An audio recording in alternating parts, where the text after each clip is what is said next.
Man, that nigga cancer. Two-way kid got the answer. Can't be a slave for it. Y'all can't say all the way. Hey, that they want to fight for them, so we need to be president.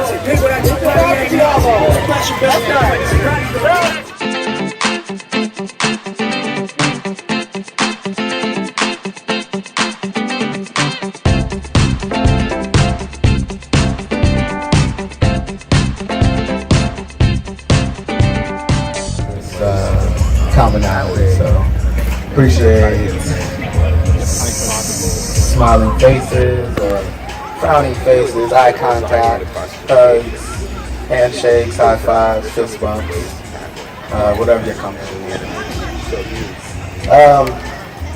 So this quote, is from Bob Evankian.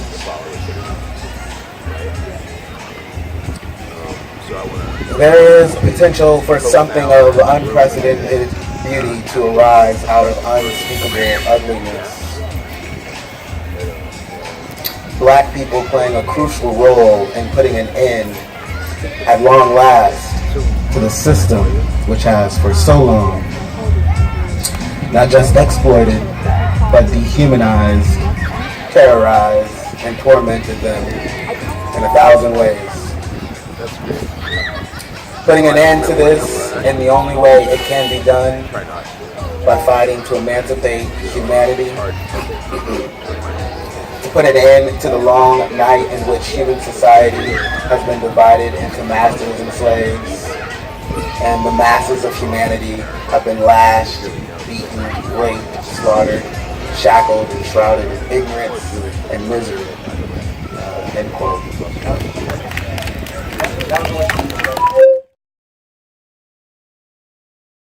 He was going to come up and read a few more quotes on internationalism.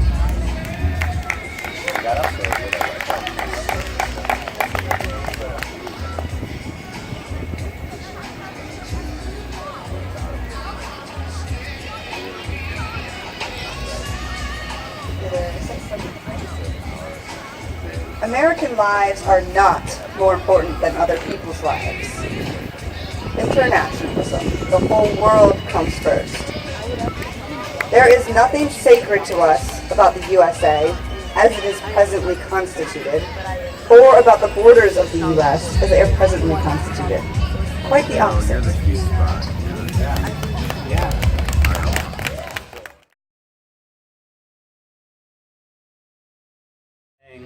Well, Bob, answer me this. If this country is so terrible, why do people come here from all over the world? Why are so many people trying to get in, not get out? Why? I'll tell you why.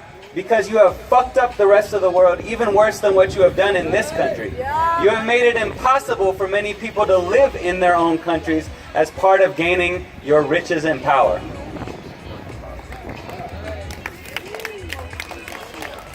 All right.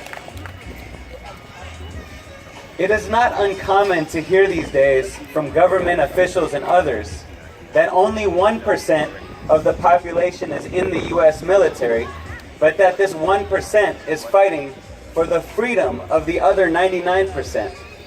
The truth, however, is this.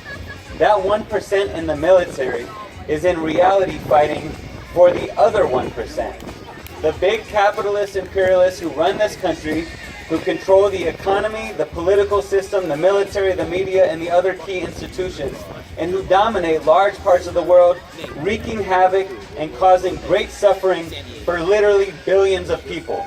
It is the quote-unquote freedom of these capitalist imperialists their freedom to exploit, oppress, and plunder that this 1% in the military is actually killing and sometimes dying for.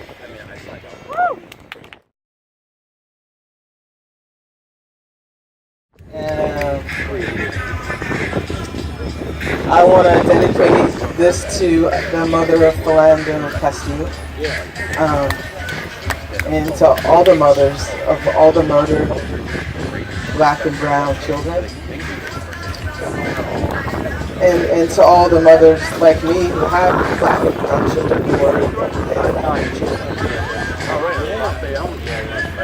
If you have had a chance to see the world as it really is, there are profoundly different roads you can take with your life. You can just get into the dog-eat-dog and most likely get swallowed up by that while trying to get ahead in it. You can put your snout in the trough and try to scarf up as much as you can while scrambling desperately to get more than others. Or you can try to do something that would change the whole direction of society and the whole way the world is. When you put those things alongside each other, which one has any meaning? Which one really contributes to anything worthwhile? Your life is going to be about something, or it's going to be about nothing. And there is nothing greater your life can be about than contributing whatever you can to the revolutionary transformation of society and the world. To put an end to all systems and all relations of oppression and exploitation and all the unnecessary suffering and destruction that goes along with it. I have learned that more and more deeply through all the twists and turns, the great setbacks, as well as the great achievements of the communist revolution so far, and what are really still its early stages historically. That's from Basics, Bobby Baker.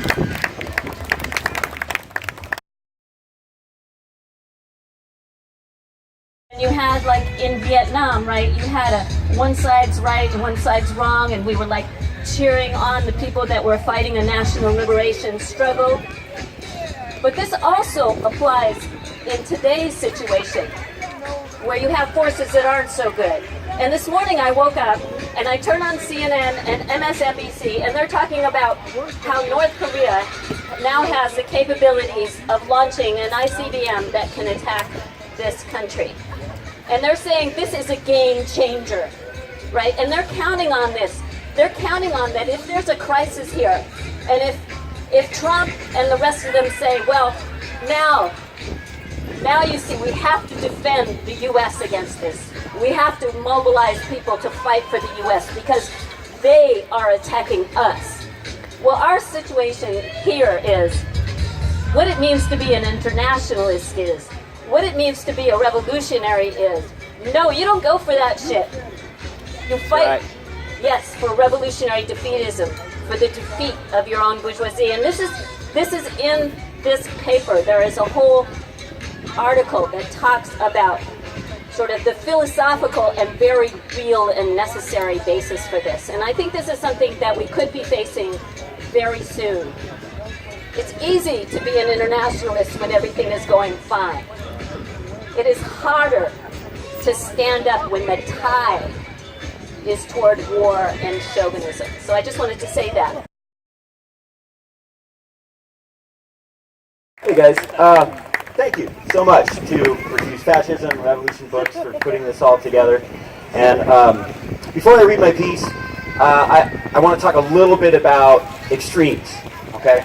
Because I think everyone here agrees, that's why you're here, that we're in a pretty extreme moment in history, right? So I want to give a little background context to where at least I think these extremes come from. So it goes back a long time. It goes back to the inception of the concept of socialism and communism and anarchism, and of course that all being an answer to those people seeing a rise in capitalism and its defense mechanism, fascism. These schools of thought were born out of the same soup, right? And anarchists, and socialists, and communists have always been the first to recognize when capitalism is in crisis and manifesting in fascism, in violent, oppressive fascism. In the interim years, anarchists such as myself and communists haven't always gotten along very well. We have a very tumultuous history with each other. But we put that aside in times when we see a rise in fascism. Right? I'm an anarchist hanging out with Revolution Books and the people from Refuse Fascism while people are giving Bob Avakian speeches. Okay? That's not common, but it fucking needs to be. It needs to be more common. That is what we saw in Berkeley with all the Antifa flags. That is the history of Antifa. The inception of the banner of Antifa was the coming together of anarchists and socialists because they saw a rise in fascism. So, in that spirit, I am much appreciative that I have been given this microphone by Revolution Books and people from Refuse Fascism, given the opportunity to read this here super pissed off poem I wrote.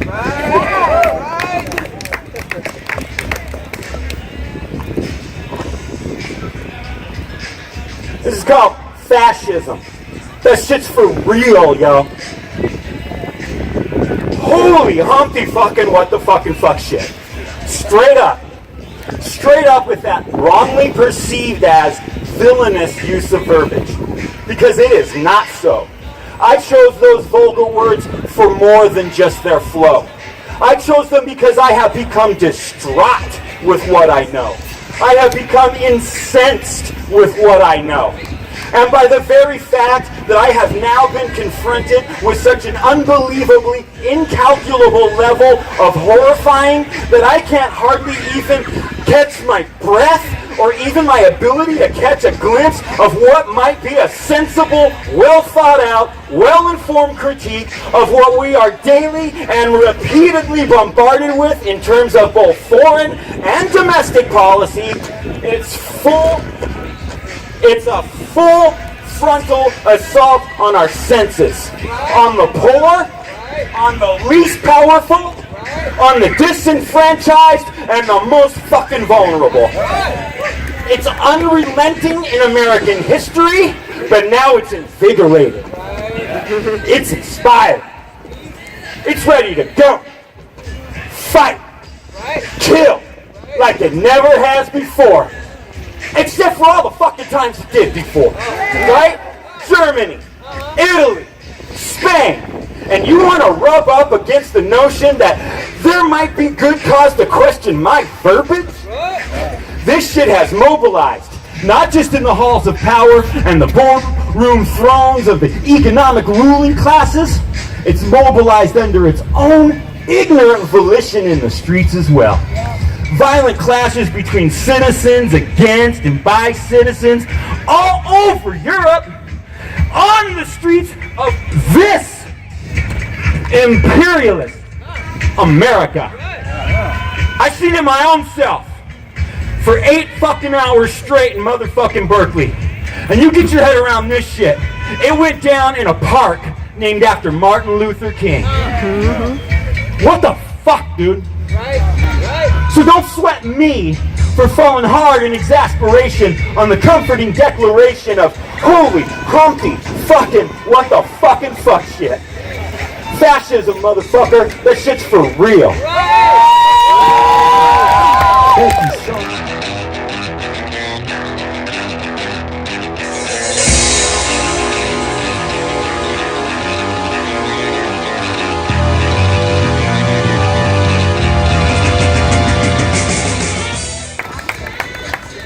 I'm going to introduce this audio that we're going to play, and just bear in mind, this audio is not a professionally mastered audio. It was done on a street corner in Chicago, so let me set the scene.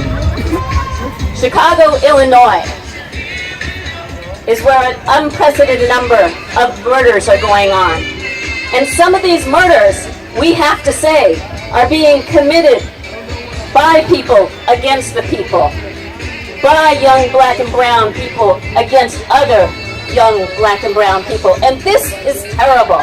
This is awful. This shouldn't be what is going on, but it is.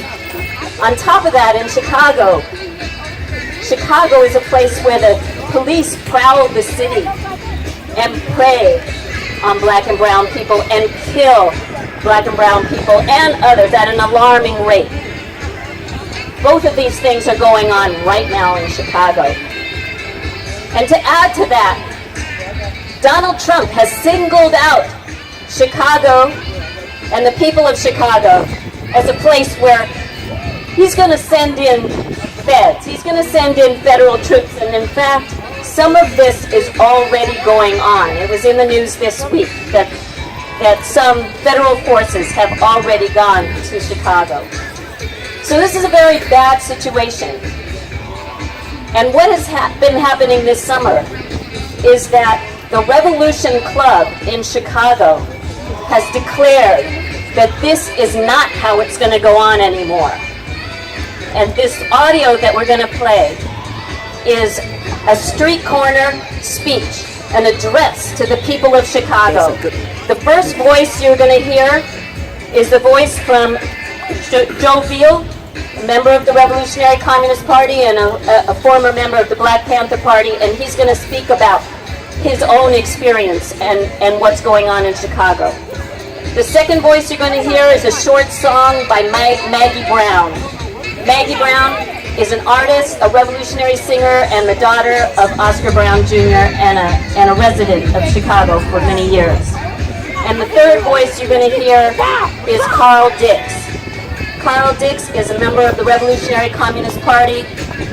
He is one of the initiators of Stop Mass Incarceration, and he's going to speak about what the Revolution Club is doing. So that's the audio, that's the setup. They're on a street corner in Chicago. Please play it. It's time! It's time! It's time! It's time! To get organized! Get organized! For an actual revolution! For an actual revolution! It's time! Because a lot of times people like us, you know, if somebody trying to take me out or somebody trying to smoke me, then I got to retaliate. I got to get out first. But that's bullshit. When I was first coming forward to get into the revolution, there was somebody that was riding around telling my friends that they was going to smoke me. They was going to take me out because they had thought I had jacked them. And so they wanted some payback.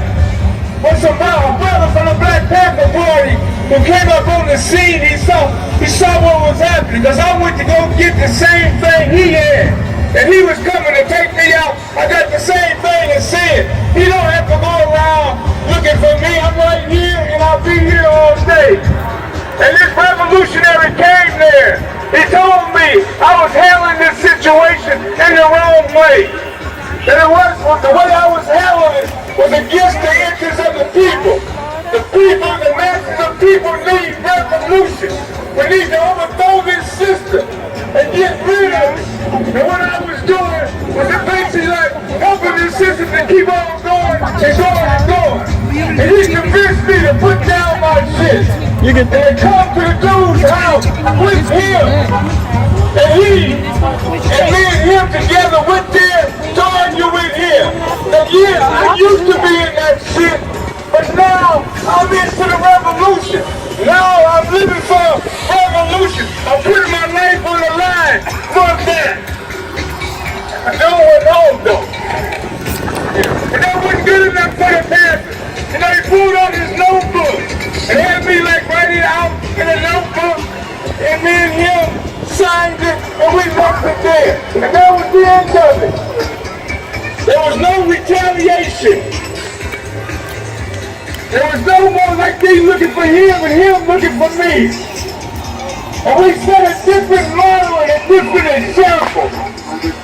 It's bullshit, but the only choice is that we got to like pick each other out. We can set a different example. And that's what we did. It's a new way of relating like the people. The way that we end up solving that and help strengthen the revolution. I became a revolutionary during the course of that. And it helps like this in the movement to be able to overthrow this system and the conditions. The conditions and the values and the ways of thinking that got us acting in ways that the only way we think we can survive is out here trying to kill one another. When the enemy and our oppression is sitting back and just watching and playing us off against each other. And we weren't able to finish the revolution back then during that time because we didn't have the leadership. And we got it today. And you need to get with it today. It's right here in the Revolutionary Communist Party with Father Bacon, the Revolutionary Club.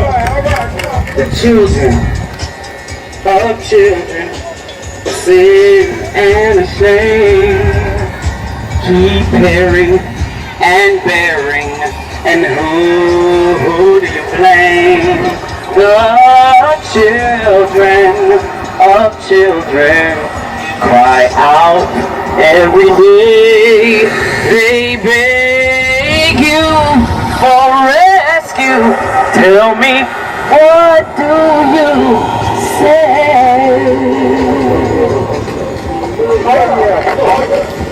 People on the south side and the west side of Chicago have been telling us that they are afraid now that summer is coming. Think about this. Summer is a time that you should be anticipating with great joy. Kids should be thinking about riding their bike, going swimming, playing ball late into the summer night. Young people, I know what y'all be thinking when the summer comes up. You thinking about trying that first chance at romance. Parents should be thinking about what trips are we going to take the family on together. But people are telling us we're going to have to keep our kids in the house this summer. Because if we don't, they might get killed. This is terrible. It's heartbreaking the way that so many of our young people are caught up in killing each other. This has got to stop, and the revolution declares that it's going to stop that this summer by giving our young people something that's worth living for and fighting for. Some of y'all say to us, these people here ain't going to do nothing. They too far gone. But look, we've looked into this question. Father Bacon has looked at it, and here's what he has to say about it.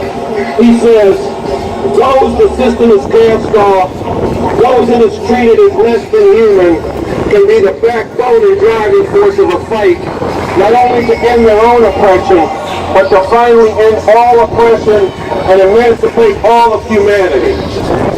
He's talking about you. He's talking about you.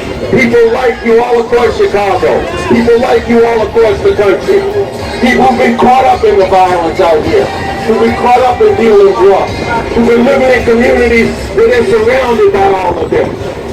You can get out of that. Yes. You can get out of the system's way of thinking that has you stuck in that. Yes. You can become part of the backbone of a revolution that's emancipating all of humanity. That's right.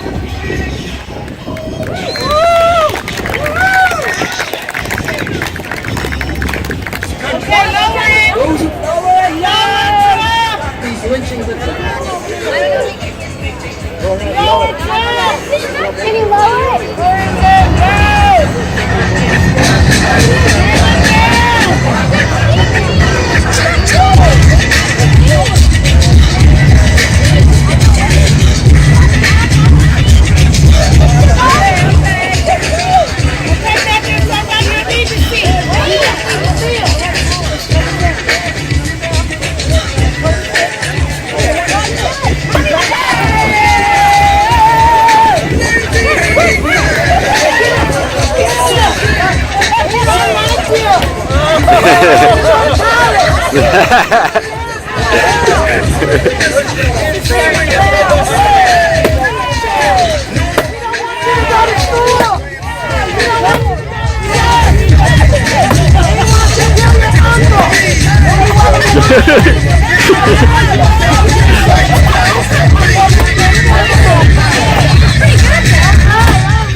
Oh, thank you, man. And your introduction to it was really good too. Really nice too. Really, I appreciated what you had to say. Very much what we need. Thank you. I agree. I could see it was heartfelt. Yeah. You know, I've been like especially paying attention to going around to different organizations, and it's like, it's so weird. It's like, you go talk to like an individual. Can I go this way? Can you? No. Okay. I'm not. No worries. I just, they don't even know how to work with the because they never did it. You know what I mean? It's like, so that's actually a whole thing we got to learn how to do. You know what I mean? It's like, and it's almost like our communities have become complacent because we didn't have someone like Trump in place.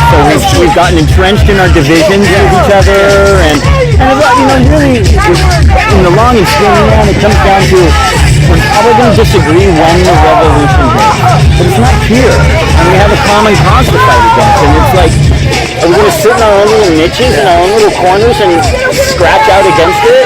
and there ain't going to be no revolution if we don't deal with That's Trump. fucking A right. At least that's the way it looks like. And we have to unify to do that. And the reason I wanted again, and I kind of didn't get a chance to say it earlier, to stress that it's capitalism in crisis, our opportunity is showing itself. So I'm hopeful. I'm angry, but hopeful, because if it's hobbling, we can defeat it. Yeah. So there's a chance. Right. We got a real shot, and we better grab it. That's right. That's right. Fight the power. Sound good. Thank you for that conversation. Yeah! Get out the way, Trump! Get out the way!